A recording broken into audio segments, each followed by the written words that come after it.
এখন যে ওয়ার্ডটা দেখবো সেটা হচ্ছে ইরোজেনাস। শব্দের অর্থ হচ্ছে কামোত্তেজক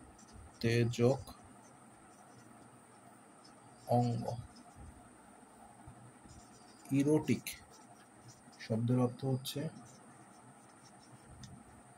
যৌন কামনা উদ্রেককারী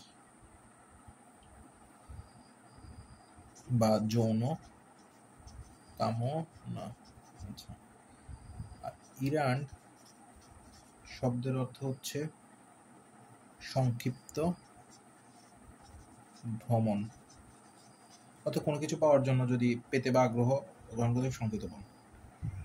ইরান্ট শব্দের অর্থ বিপদগামী, আর ইরাটিক শব্দের অর্থ হচ্ছে